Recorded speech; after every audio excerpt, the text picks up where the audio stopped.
We are about to witness one of the best divisional weekends of playoff football we have ever seen. There are great matchups all across the board. Rivals, young up-and-comers, established dynasties, so many good games are going to be on full display. So we're going to go through all of them and tell you exactly what's going to happen. First off, Houston Texans taking on the Baltimore Ravens. And the Ravens are massive favorites in this one. I think it's more than a touchdown. If it's not, it's 6.5 points. Everyone thinks they're going to win. They had the first round bye. They're the 1 seed. They've got better defense. They have the MVP.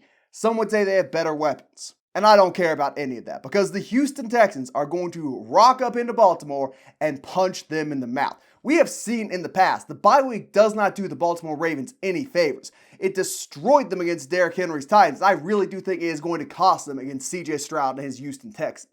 When you look at the week 1 matchup, where C.J. Stroud didn't have his legs under, when he only put up 9 points, and the Ravens cruised to an easy victory, that doesn't matter at all. It's been an entire football season. C.J. Stroud has come into his own as one of the 10-5 best quarterbacks in the NFL. He has weapons around him who can go bar for bar with any other team. And, most importantly, that offensive line showed they could stop the finest pass rushes last week when they stonewalled the Browns, made Myles Garrett look like a small child, particularly in the face of Laramie Tunsil.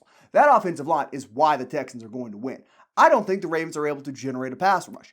I don't think they are able to consistently get after C.J. Stroud. Even if they blitz, even if they have exotic packages. We saw what those exotic packages look like in the national championship when Michigan destroyed Washington's offensive line and quarterback. But that's not going to happen. The O-line's picking it up, and Nico Collins, given that Marlon Humphrey is not playing in this game, is going to have another 150-yard performance. I think they're going to be able to do just enough to get away from the Ravens. Ravens will make it a game. Their offense is great. The Texans' defense has a lot of holes in it, aside from their cornerback 1 edge positions. But I truly do believe this Texans offense is once again going to go be lights out. And if it comes down to a gunfight, I'm going to trust C.J. Stroud over Lamar Jackson. Give me the Texans to shock everybody. Well, it took you a while to get there. Oh, please, Yappy McYapperson. You don't get to talk to me about long-winded spiels. And it is not inconceivable the Texans win this game. They've had 3 elite defensive performances over their last 3 weeks. And you spoke to the Ravens, them not being that great off a bye. I could see why the Ravens may falter because we've seen them falter in the past off a bye week. This season off their bye week, they barely beat the Rams in a 37-30 game.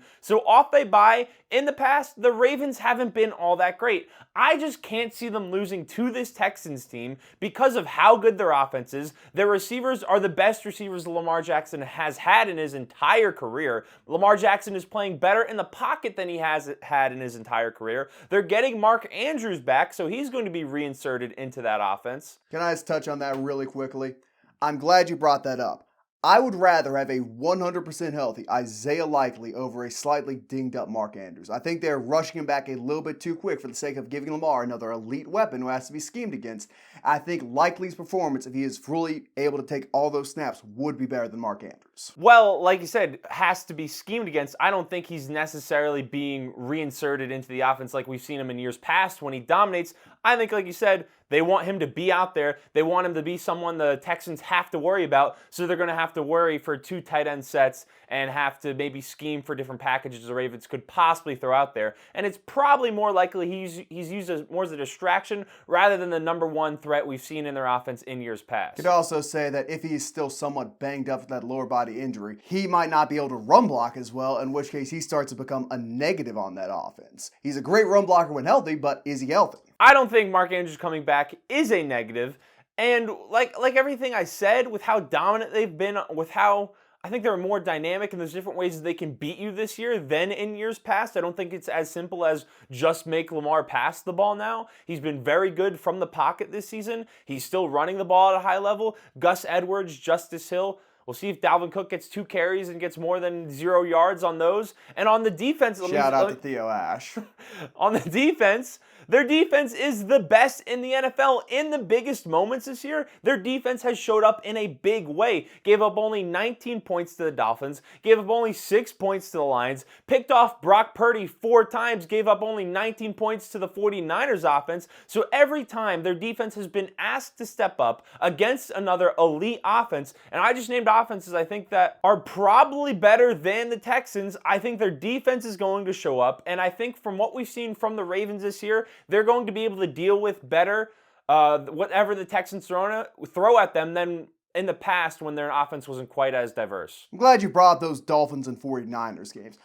The Ravens dominated those two games and beat the 49ers and Dolphins the way they did because they forced turnovers. Tua had picks, Brock Purdy had picks, fumbles. They got the ball on the ground and were able to recover it. CJ Stroud just doesn't turn the ball over. I know a lot is being made of his PFF grade and his turnover-worthy play against the Browns. CJ Stroud has been hyper-efficient, particularly for a rookie this year with the football. I think he holds on to it. Maybe he has one interception, but I don't see the Ravens defense forcing him to turn the ball over multiple times. I just don't think that's going to happen. If it does, yeah, the Texans will lose, but I don't think Stroud's doing that. I got enough faith in CJ Stroud and the Texans offense, and enough faith that someone on that defense can make a play, because they have playmakers over there to say they are going to upset the Ravens. I don't see that happening. I also don't think it's inconceivable. It's not going to overly shock me like the Cowboys losing last week did, but I picked the Ravens regardless. We should have seen the Cowboys loss coming. I mean, we should have seen it coming, not good, but we didn't see it commentators. Sickening. Speaking of the Cowboys losing, the Green Bay Packers, the team which knocked them off, is headed on over to not Candlestick Park anymore. No, they had to rename it to something soulless to face the 49ers. And a lot is being said about Jordan Love. Oh, he's so great. He's so good. I don't know if I take him or Josh Allen right now. The Packers made the right pick. The Packers still made the wrong draft pick taking him 4 years ago. They sold their Super Bowl window for the sake of having a fringe top 10 quarterback 4 years down the line. Congratulations. Hopefully you can hoist Lombardi, because if you don't, that will always be a terrible pick. Anyway, going against the 49ers, I think they're going to have similar issues to what I just described for the Ravens. They are coming off a bye. Their defense is probably going to struggle to force turnovers against Jordan Love. But at the end of the day, when you can just take all your high-end talent and beat your opponent over the head with it, you can take your Debos, your Kittles, your McCaffreys, and your Brock Purdys, I guess, and say, hey, we're better than you, we'll have more yak than you, someone will make a play. I think there's a pretty convincing argument that the Packers get blown out in this one. Maybe they're able to do something through the air. Maybe they're able to exploit that weakness in the 49ers secondary. Who knows? But I am confident that the 49ers are going to score a lot of points against Green Bay. It's not going to be a Dak Prescott situation where Purdy's throwing multiple pick sixes and, of course, not multiple pick sixes, but multiple picks, and the 49ers never have control of the ball. The 49ers are going to score. If the Packers are able to match them, we might have an interesting game. I don't know if that's going to happen. I don't think it will. I'm going to give this one to the 49ers. Well, the 49ers, they're the easy answer and the easy pick for this game, and I'm sure a lot of people out there, mainly 49ers fans or just NFL fans in general, they're going to heavily favor the Niners. They're playing against the 6th seed. The 49ers have been very dominant all season long. They have the best running back in the NFL. They have George Kittle, who probably had the best tight end season out of any tight end this year. They have two top 20 receivers in the NFL. They have the best left tackle in the NFL. Their defense is elite. They have elite pass rushers, Nick Bosa, Chase Young on the edge. Their secondary has been very good this year.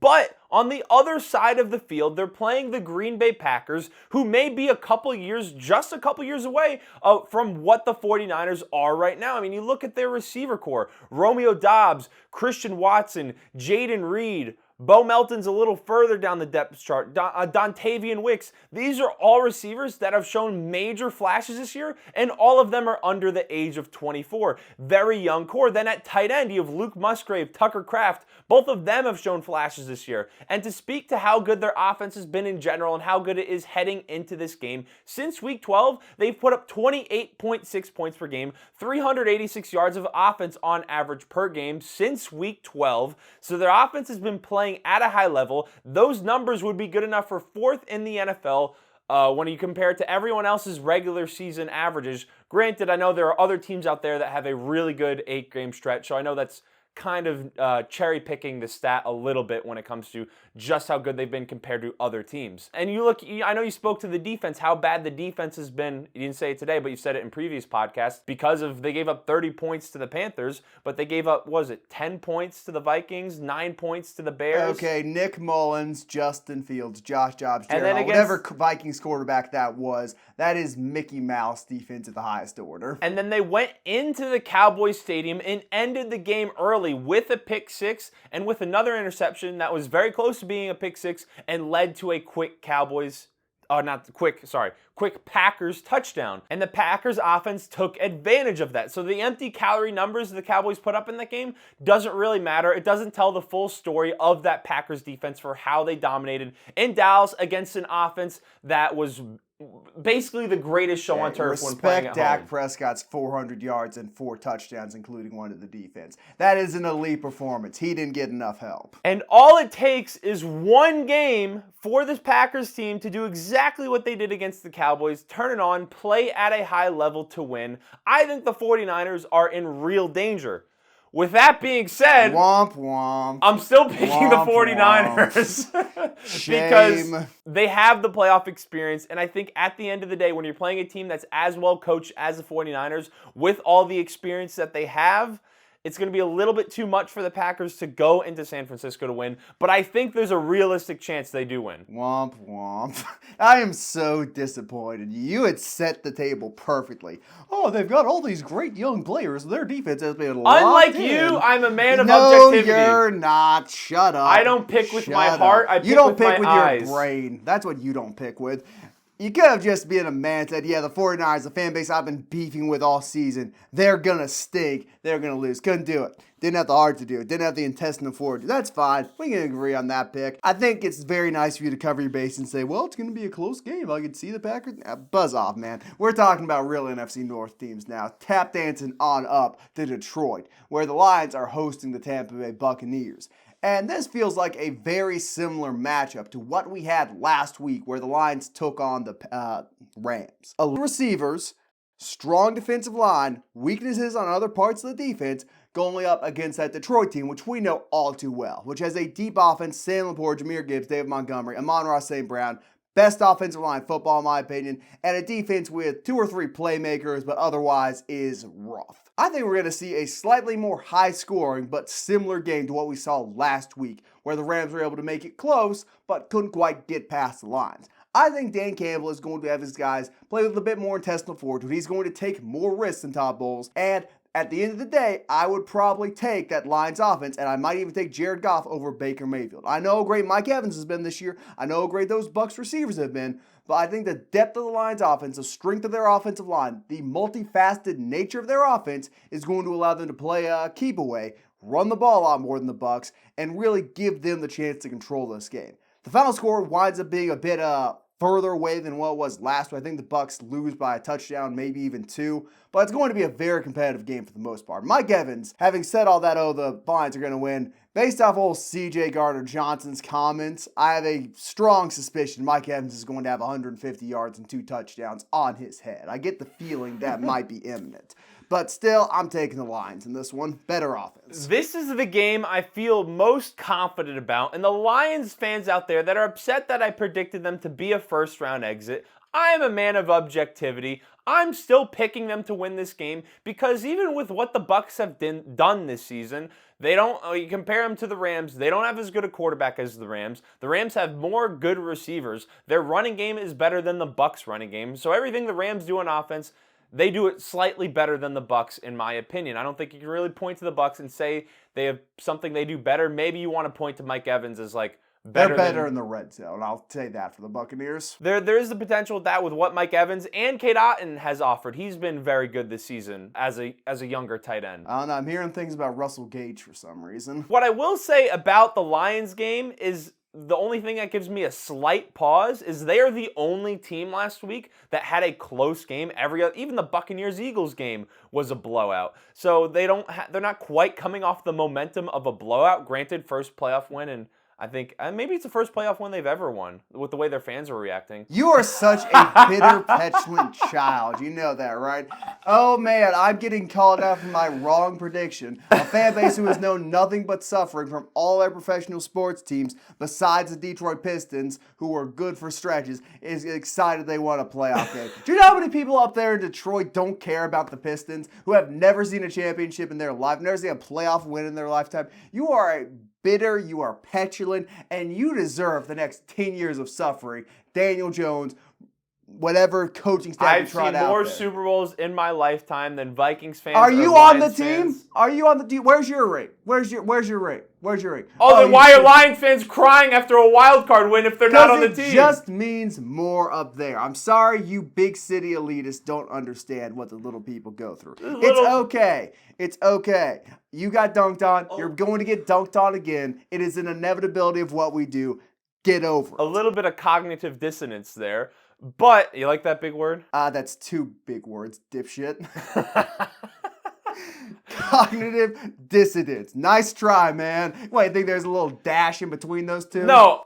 Listen, it was for brevity's sake. I didn't want to say 2 words, so I just said, maybe I should have said big phrase or big saying. Maybe you shouldn't have said you didn't like that big word when you used a 2-word expression. Keep it rolling. Either talk about the Bucs or let's talk about the Chiefs-Bills. The Lions, they're playing at home. Sam Laporta looked fine last week, so he's definitely still going to be a factor in this game. They're dominant at home. Their offense is good. They're playing in a dome still, warm weather. They're not going to have to deal with any elements, so I am picking them to win. Like Isaiah already alluded to, the only path for victory I think the Bucs have is that Lions secondary, because them playing man coverage is horrible. If they are insistent on playing man coverage like they did when they played the Cowboys, Mike Evans has the potential to go for over 200 yards against this Lions defense. And if that happens, it could turn into a 42-37 game. And when that's happening and both offenses are just going up and down the field, anyone has a chance to win. So I'm picking the Lions, but that is the Bucs' path to victory. The one thing I'll say to stop that from happening, I am fairly confident they're not going to spend all night with Aiden Hutchinson lined up ahead of Tristan Wirfs. They're going to get Hutch moving around that offensive line, give him shots to the guard, shots to the right tackle, maybe even shots to the center. They're going to be able to generate some pressure through that. And James Houston is back. Dude is an absolute monster if you're familiar with his game. 8 sacks last year in 7 games as a rookie. Finally got the ire. How healthy he is, who knows? But he adds another wrinkle to that Lions pass rush. Anyway, game of the week. And before we get into this one, I think it's important to set the stage. You look at the other games we have playing. You got a quarterback who everyone thought was a moron coming out of college, couldn't win the biggest game, and he's taking on a quarterback who the Atlanta Falcons said, we'd rather have Desmond Ridder than this guy. The next game, you got a quarterback who sat behind a conspiracy theorist for 4 years and was unable to defeat him versus the last pick of the draft. Then, of course, you got Jared Goff, who got shipped off by the Rams, and the Rams were immediately proven right for doing that as they won a Super Bowl. And you've got Baker Mayfield, who's bounced around from team to team, played scout team defensive end the previous season for the Carolina Panthers. And then you've got Josh Allen taking on Patrick Mahomes in the final game of the week. You can't make this stuff up. Once again, we are seeing this rivalry renewed in the playoffs. This time in Buffalo. For the first time, Patrick Mahomes is going to have to go on the road to a snowy, windy environment where the Chiefs fans are not present, where he is hearing a lot of noise on offense, where things are getting loud and rowdy and Taylor Swift attendance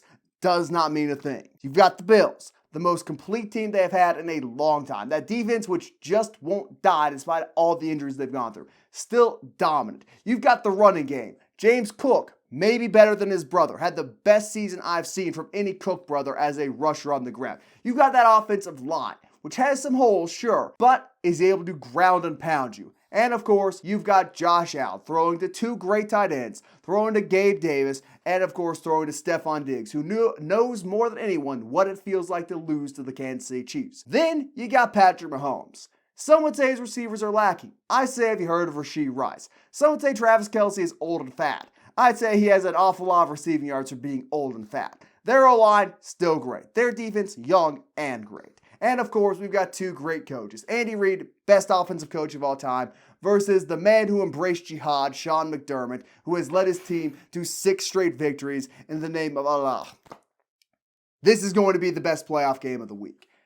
I got the Bills winning this one. I think it's just time. I think Josh Allen has played great down the stretch. I think the turnovers he puts up don't really matter all that much in the grand scheme of things. And I think the ability to run the ball equal to, if not greater than, what the Chiefs can do is going to prove to be the deciding factor. Give me the Bills in this one. Not particularly high scoring. I think both these teams stay under 30. They both certainly stay under 40. And for the first time, Allen is going to go to the AFC Championship game and not have Patrick Mahomes standing in his way. Now, I understand why you think the Bills are going to win this game. I understand why people may have them favored. They've won 6 games in a row. They've looked great as of late, and they have very talented pieces to their offense. I just don't understand why people think the Chiefs can't win, or why there's so many people maybe on the Bills side that peddle the narrative, oh, Patrick Mahomes can't win on the road. The bigger narrative heading into this game is Josh Allen can't beat Patrick Mahomes in the playoffs. Because guess what? Out of the last 5 times these two teams have met and these two quarterbacks have played against each other,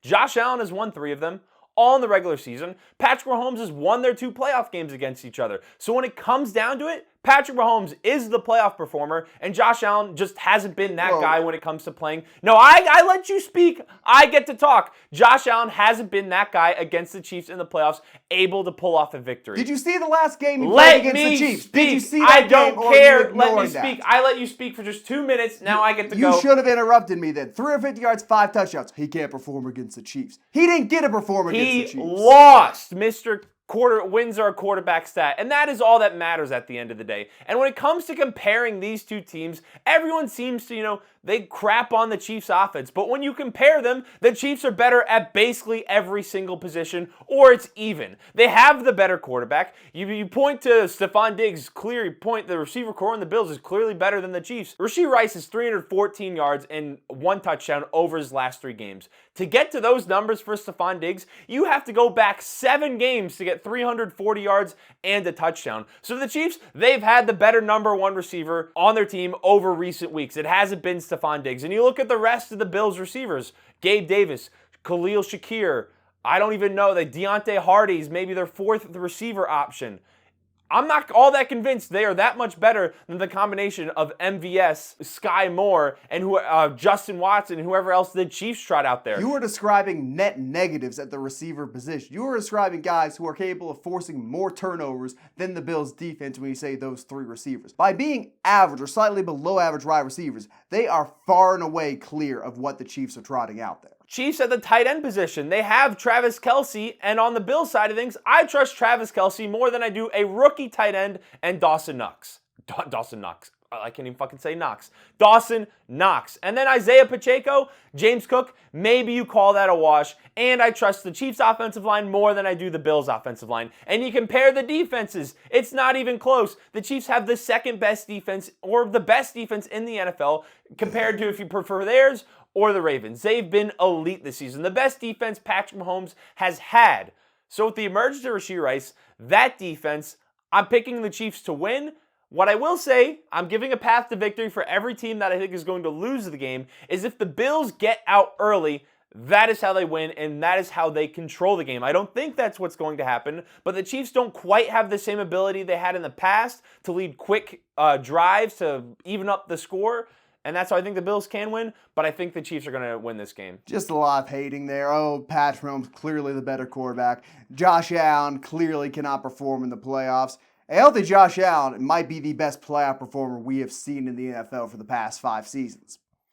You are entitled to your own opinions. You have ridden with the Chiefs all year. It started when you predicted them to go 16-1 and lose their last game to the Chargers because they're resting their starters. It started there. I understand why you are rocking with the Kansas City Chiefs. It's okay, Nick Wright. I get it. But at the end of the day, it's time. We are not going to see 3 straight playoff victories of Patrick Mahomes over Josh Allen. Teams just don't win a game because it's time. No, the Bills are going to win a game because they're the better team. You can't point to anything they're better running game, better pass rush. Some would say better quarterback. I'd say better receivers. I could make the argument that the combination of Kincaid and Knox is better than Travis Kelce at this point in his career. Neither Kincaid or Dawson Knox have compilations of him walking around looking morbidly obese. Taylor Swift has broken Travis Kelce, and as such, has broken the Kansas City Chiefs. And here's what's going to happen. I'm going to be a contrarian to everything you say here. They're not going to get out early and win. It's going to be a dogfight, and the Bills are going to persevere. The Bills are not winning a dogfight. That is how they're going to win. You have no faith, and you will be proven wrong once again through the powers of Josh Allen, Sean McDermott, and a certain resistance movement I cannot say the name of on YouTube. Anyway, those were our predictions for the divisional round playoff games. Let us know what you think down in the comments. As always, your support is tremendously appreciated. If you're still here, like, share, subscribe, whatnot, and we will see you for the conference championships.